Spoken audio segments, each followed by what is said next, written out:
SPS Academy 18, doing the sums UKG class, English, Hindi, Math, class first, class second, class third, class fourth,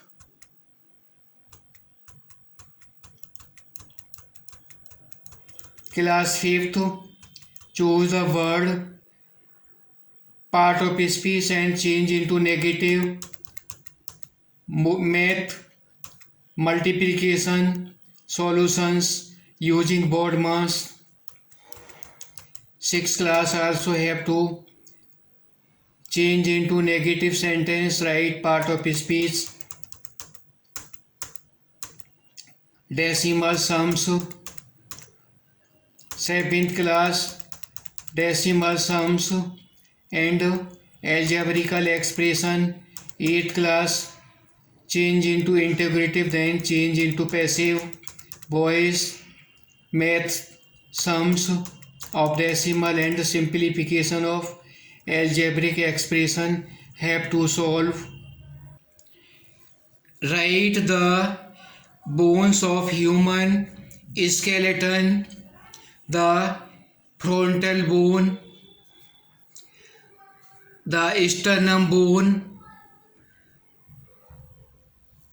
tibia, fibula, patella,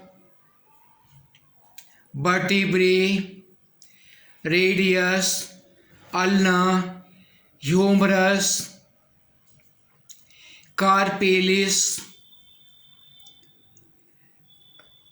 mandible, clavicula, nasal,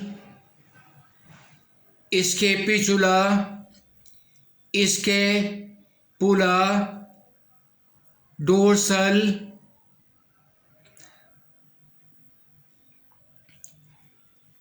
femur bone, metatarsus, tarsus,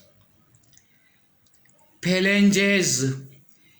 Write the bones by drawing the diagram of rib cage of human skeleton. Write these bones which I have spoken, label in the diagram. Or the students of 5th class, 6th class, all the senior classes have to be draw the skeleton and write the bones which I have spoken. Label these in the diagram. These bones which I have spoken, which kind of leaves and roots are cotton, gram, coffee, coconut, jute, sugarcane, kidney, bee, and black pepper. Write the kind of roots, whether these are fiber root, tap root, prop root, stilt roots, and leaf venation. Either it is reticulate venation or parallel venation.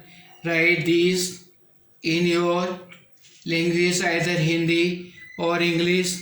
You have to write all these in the bio. As I have explained 10 chapters of Srimad Bhagavad Gita, I am advising you that you have to attention about this very much. There will be some times of the study of the holy epics in the Bhagavad Gita. The Lord Krishna's statements are written. These are divine speech by which we can improve our life, and these are the life, how we have to lead, and it will be the removing the depression, tensions. There will be, we have to know what is our duty, and we have to be the removing the vices, increasing the virtues. अथि एकादश अध्याय। इस प्रकार भगवान के वचन सुनकर अर्जुन बोला, हे भगवान, मेरे पर अनुग्रह करने के लिए परम गोपनीय अध्याय विषयक वचन अर्थात उपदेश आपके द्वारा जो कहा गया है उससे मेरा यह अज्ञान नष्ट हो गया है। क्योंकि हे कमल नेत्र, मैंने भूतों की उत्पत्ति और प्रलय अव्ययम आपसे विस्तार पूर्वक सुने हैं तथा आपका अविनाशी प्रभाव भी सुना है। हे परमेश्वर, आप अपने को जैसा कहते हैं वह ठीक वैसा ही है, परंतु हे पुरुषोत्तम, आपकी ज्ञान, ऐश्वर्य, शक्ति, बल, वीर, तेज युक्त रूप को प्रत्यक्ष देखना चाहता हूँ। इसलिए हे प्रभु, मेरे द्वारा ये आपका रूप देखा जाना शक्य है। ऐसा यदि मानते हैं तो हे योगेश्वर, आप अपने अविनाशी स्वरूप का मुझे दर्शन कराइए। हे पार्थ, मैंने सैकड़ों तथा हजारों नाना प्रकार की और नाना वर्ण आकृति वाले अलौकिक रूपों को देखा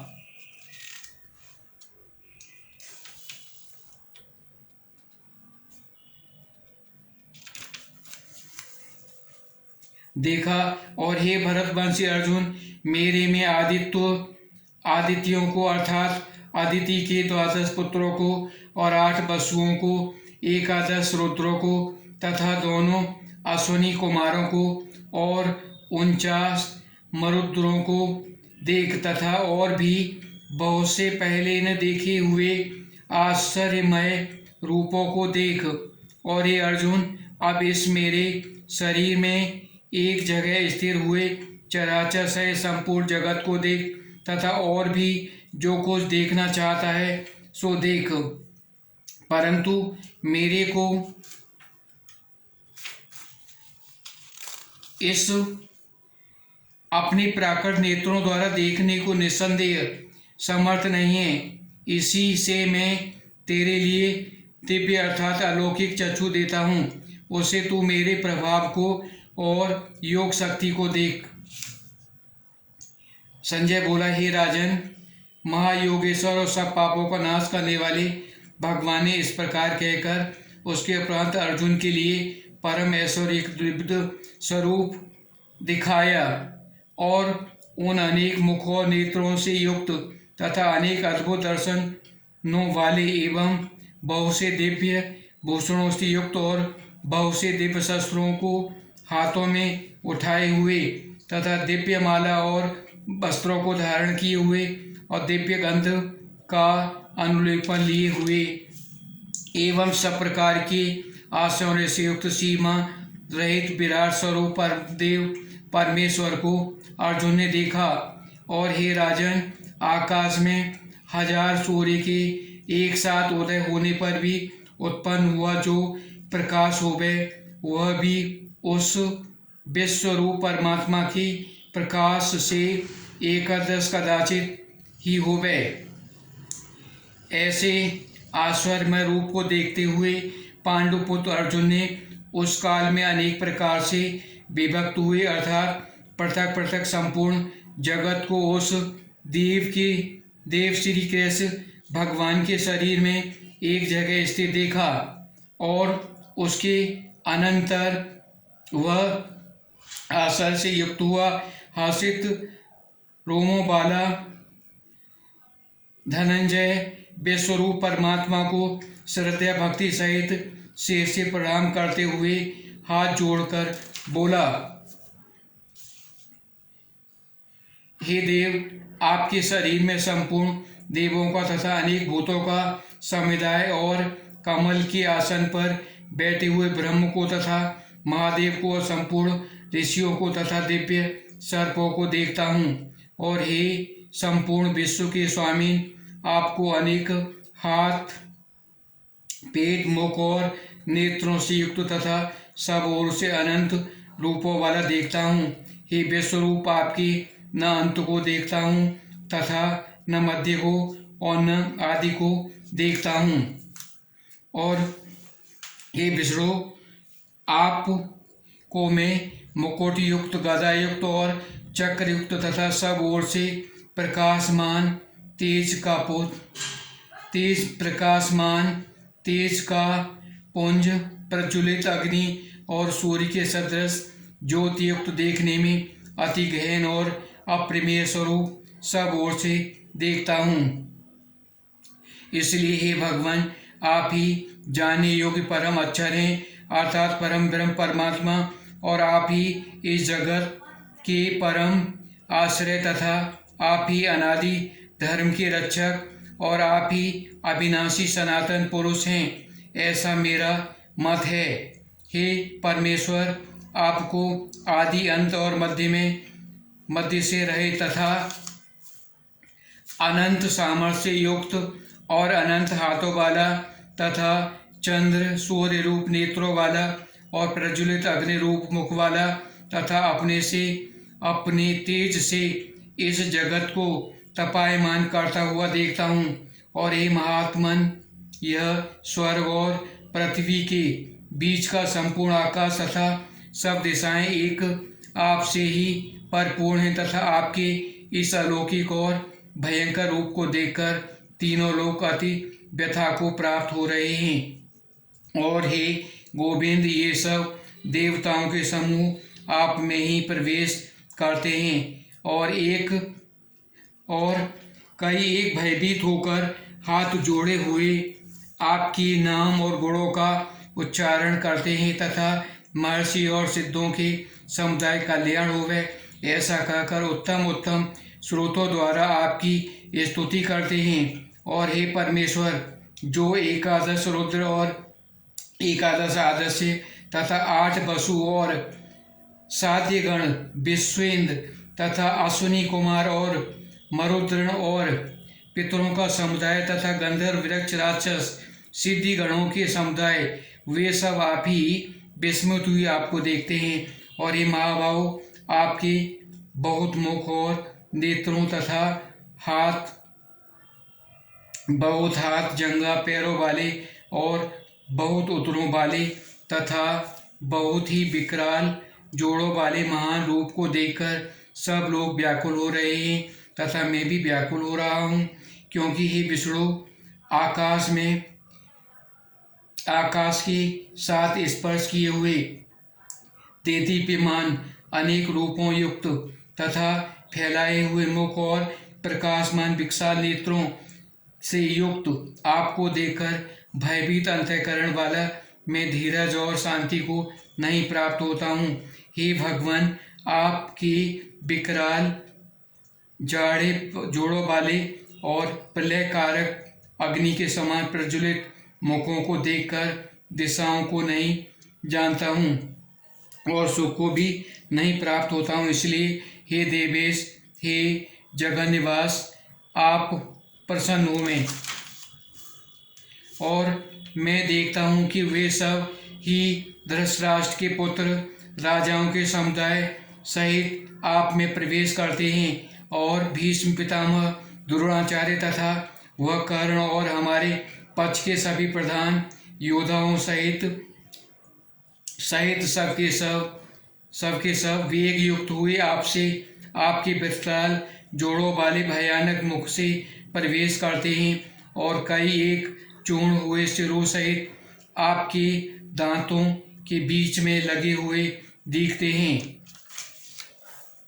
और ये विश्वमूर्ति जैसे नदियों के बहुत से जल के प्रवाह समुद्र ही में सम्मुख दौड़ते अतः समुदाय प्रवेश करते हैं, वैसे ही वे सूरपुर मनुष्यों के समुदाय भी आपके प्रज्वलित हुए मुख में प्रवेश करते हैं। जैसे पतंग मोह के बस होकर नष्ट होने के लिए प्रज्वलित अग्नि में अति वेग से युक्त हुए प्रवेश करते हैं, वैसे ये सब लोग भी अपने नाश के लिए आपके मुख में अति वेग से युक्त हुए प्रवेश करते हैं और आप उन संपूर्ण लोकों को प्रज्वलित मुखों द्वारा घर्षण करते हुए सब ओर से चाट रहे हैं। हे विष्णु, आपका उग्र प्रकाश संपूर्ण जगत को तेज के द्वारा परिपूर्ण करके तपायमान करता है। हे भगवान, कृपा करके मेरे प्रति कहिए कि आप उग्र रूप वाले कौन हैं। हे देवों में श्रेष्ठ, आपको नमस्कार होवे। आप प्रसन्न होइए। आदि स्वरूप आपको मैं तत्व से जानना चाहता हूँ, क्योंकि आपकी प्रवृत्ति को मैं नहीं जानता। इस प्रकार अर्जुन के पूछने पर श्री कृष्ण भगवान बोले, हे अर्जुन, मैं लोकों का नाश करने वाला बड़ा हुआ महाकाल हूँ। इस समय इस लोक में लोगों को नष्ट करने के लिए प्रवृत्त हुआ हूँ। इसलिए जो प्रतिपक्षियों की सेना में स्थित हुए योद्धा लोग वे सब तेरे बिना भी नहीं रहेंगे, अर्थात तेरे युद्ध न करने से भी इनका नाश हो जाएगा। इससे तू खड़ा हो और यज्ञ को प्राप्त कर तथा शत्रुओं को जीतकर धन धान्य से संपन्न राज्य को भोग। और यह सब शूरवीर पहले से ही मेरे द्वारा मारे हुए हैं। वे सत्य सचिन, तू केवल निमित्त मात्र ही है, जो निमित्त मात्र ही हो जा। तथा इन द्रोणाचार्य और भीष्म पितामह तथा जयद्रथ और कर्ण तथा और भी बहुत से मेरे द्वारा मारे हुए शूरवीर योद्धाओं को तू मार। भय मत कर, निस्संदेह तू युद्ध में बैरियों को जीतेगा, इसलिए युद्ध कर। इसके उपरांत संजय बोला, हे राजन, केशव भगवान के इस वचन को सुनकर मुकुटधारी अर्जुन हाथ जोड़े हुए कांपता हुआ नमस्कार करके राजन फिर भी भयभीत हुआ प्रणाम करके भगवान श्री कृष्ण के प्रति गदगद वाणी से बोला कि हे अंतर्यामी, यह योग ही है कि जो आपके नाम और प्रभाव के कीर्तन से जगत अतिहर्षित होता है, वह अनुराग को भी प्राप्त होता है तथा भयभीत हुए राक्षस लोग दिशाओं में भागते हुए और सब सिद्धगणों के समुदाय नमस्कार करते हैं। ये महात्मन ब्रह्मा के भी आदिकर्ता और सबसे बड़े आपके लिए हुए कैसे नमस्कार नहीं करें, क्योंकि हे अनंत, हे देवेश, हे जगत निवास, जो सत असत और उनसे परे अक्षर अर्थात सच्चिदानंद घन ब्रह्म है, वह आप ही हैं। और हे प्रभु, आप आदिदेव और सनातन पुरुष हैं। आप इस जगत के परम आश्रय और जानने वाले तथा जानने योग्य और परम धाम हैं। हे अनंत रूप, आपसे ये सब जगत व्याप्त अर्थात परिपूर्ण है। और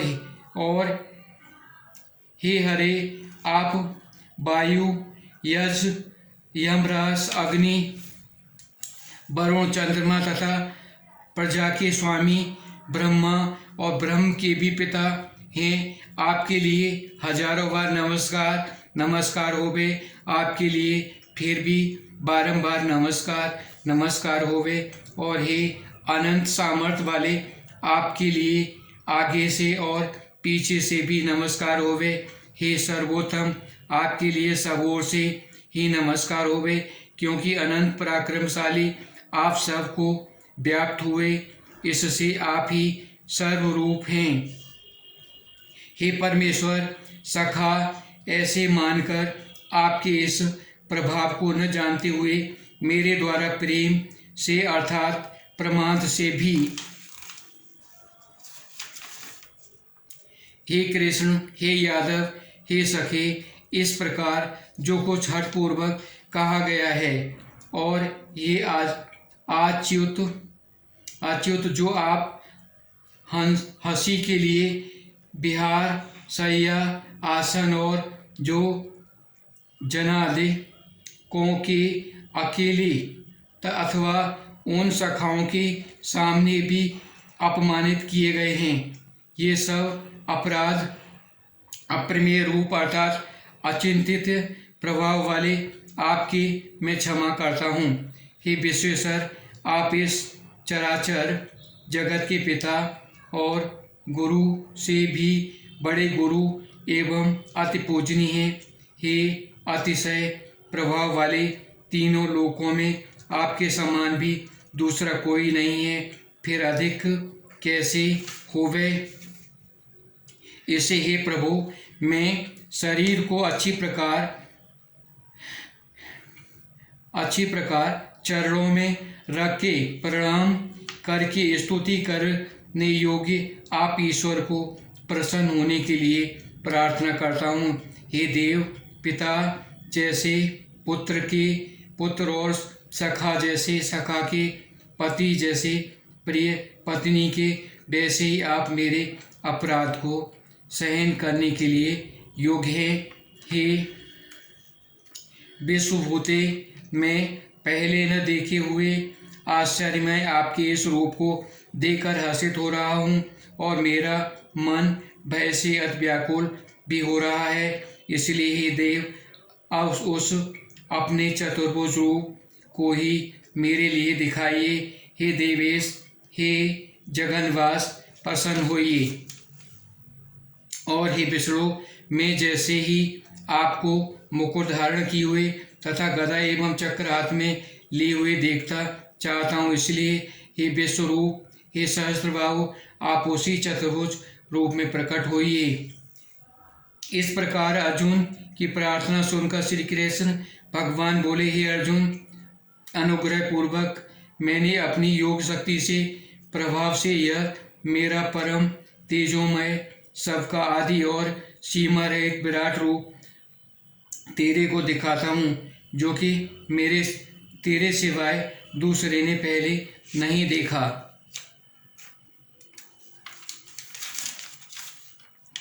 हे अर्जुन, मनुष्य लोक में इस प्रकार विश्वरूप वाला मैं न वेद और यज्ञों के अध्ययन से, न दान और न क्रियाओं से, न उग्र तपों से ही तेरे सिवाय दूसरे से देखा जाने को शक्य हूँ। इस प्रकार मेरे इस विकराल रूप को देखकर तेरे को व्याकुलता न होवे और मूढ़ भाव भी न होवे और भय रहित प्रीति युक्त मन वाला तू उस ही मेरे इस शंख चक्र गदा पद्म चतुर्भुज रूप को फिर देख। इसके उपरांत संजय बोला, हे राजन, वासुदेव भगवान ने अर्जुन के प्रति इस प्रकार कहकर फिर वैसे ही अपने चतुर्भुज रूप को दिखाया और फिर महात्मा कृष्ण ने सौम्य रूप होकर इस भयभीत अर्जुन को धीरज दिया। उसके उपरांत अर्जुन बोला, हे जनार्दन, आपके इस अति शांत मनुष्य रूप को देखकर मैं शांतिचित्त हुआ अपने स्वभाव को प्राप्त हो गया हूँ। हे अर्जुन, मेरा यह चतुर्भुज रूप देखने को अति दुर्लभ है कि जिसको तुमने देखा, क्योंकि देवता भी सदा इस रूप के दर्शन करने की इच्छा वाले हैं। और हे अर्जुन, न वेदों से, न तप से, न दान से, न यज्ञ से इस प्रकार चतुर्भुज रूप में देखा जाने सक्यों जैसे तुमने देखा है, परंतु ये श्रेष्ठ तप वाले अर्जुन आनंद व्यक्त करके तो इस प्रकार चतुर्भुज रूप वाला मैं प्रत्यक्ष देखने के लिए और तत्व से जानने के लिए तथा प्रवेश के लिए अर्थात एक ही भाव से प्राप्त किए हुए भी सख्य हूँ। हे अर्जुन, जो पुरुष केवल मेरे लिए ही सब कुछ मेरा समझता हुआ वह दान और तप आदि संपूर्ण कर्तव्य कर्मों को करने वाला है और मेरी परायण अर्थात मेरे को परम आश्रय और परम गति मानकर मेरी प्राप्ति के लिए तत्पर है तथा मेरा भक्त है अर्थात मेरे नाम गुण प्रभाव और रहस्य श्रवण कीर्तन मनन ध्यान और पठन पाठन प्रेम पूर्वक निष्ठा भाव से निरंतर अभ्यास करने वाला है आसक्ति रहित अर्थात स्त्री पुत्र और धनादिक संपूर्ण सांसारिक पदार्थों में स्नेह रहित है और संपूर्ण भूत प्राणियों से बैर भाव से रहित ऐसा वह अनन्य भक्त वाला पुरुष मेरे को ही प्राप्त होता है। ओम श्रीमद् भगवद गीता ब्रह्म विद्या योग शास्त्र श्री कृष्ण संवादे नानु अध्याय 11वां अध्याय समाप्त हुआ। ओम इति श्री मद्गीता उपनिषद ब्रह्म विद्या योग शास्त्र श्री कृष्ण अर्जुन संवादे विश्वरूप योग नामक 11वां अध्याय समाप्त। हरिओम तत्सत हरिओम तत्सत हरिओम तत्सत। अथ 12वां अध्याय 11वां अध्याय। इस प्रकार भगवान के वचनों को सुनकर अर्जुन बोला। 12वें अध्याय में अर्जुन ने पूछा, हे मनमोहन, जो अनन्य प्रेमी भक्तजन इस पूर्वयुक्त प्रकार से निरंतर आपके भजन ध्यान में लगे हुए आप सगुण रूप परमेश्वर को अतिश्रेष्ठ भाव से उपासते हैं और जो अविनाशी सच्चिदानंद घन निराकार को ही उपासते हैं, उन दोनों प्रकार के भक्तों में अति उत्तम योगवेता कौन है?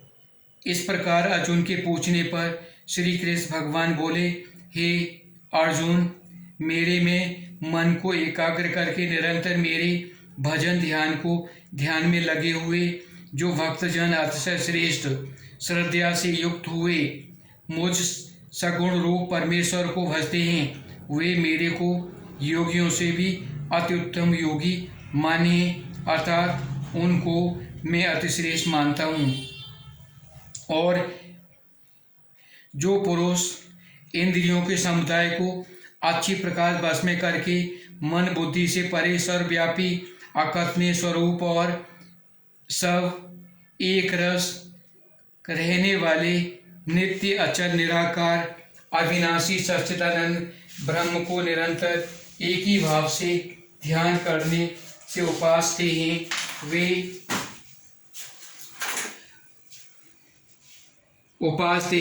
वे संपूर्ण भूतों के हित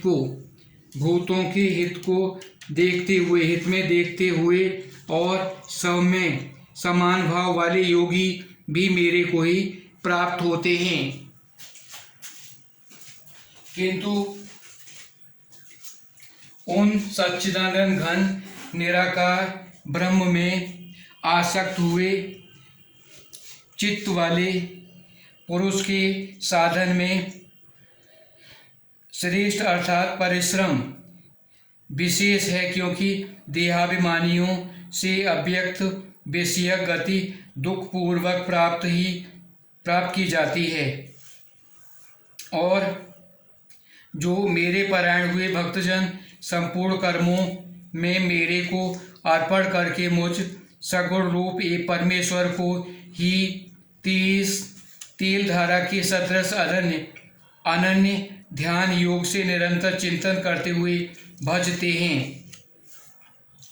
हे अर्जुन, उन मेरे में चित्त लगाने वाले प्रेमी भक्तों का मैं शीघ्र ही मृत्यु रूप संसार समुद्र से उद्धार करने वाला होता हूँ। इसलिए हे अर्जुन, तू मेरे में मन को लगा और मेरे में ही बुद्धि को लगा। इसके उपरांत तू मेरे में ही निवास करेगा, अर्थात मेरे को ही प्राप्त होगा। इसमें कुछ भी संशय नहीं है। और यदि तू मन को मेरे में अचल स्थापन करने के लिए समर्थ नहीं है, तो हे अर्जुन, अभ्यास रूप योग के द्वारा मेरे को ही प्राप्त होने के लिए इच्छा कर। और यदि तू ऊपर कहे हुए अभ्यास में भी असमर्थ है तो केवल मेरे लिए कर्म करने के ही परायण हो। इस प्रकार मेरे अर्थ कर्मों को करता हुआ भी मेरा प्राप्ति सिद्धि को ही प्राप्त होगा। और यदि इसको तू करने के लिए असमर्थ है तो जीते हुए मन वाला और मेरी प्राप्ति रूप योग के शरण हुआ सब कर्मों के फल को मेरे लिए त्याग कर, क्योंकि मर्म को न जानकर किए हुए अभ्यास से परोक्ष ज्ञान श्रेष्ठ है। और परोक्ष ज्ञान से मुझ परमेश्वर के स्वरूप का ध्यान श्रेष्ठ है तथा ध्यान से भी सब कर्मों का फल मेरे लिए त्याग करना श्रेष्ठ है। और त्याग से तत्काल ही परम शांति होती है। इस प्रकार शांति को प्राप्त हुआ जो पुरुष सब भूतों में द्वेष भाव से रहित एवं स्वार्थ रहित सबका प्रेमी, हेतु रहित दयालु है तथा ममता से रहित एवं अहंकार से रहित,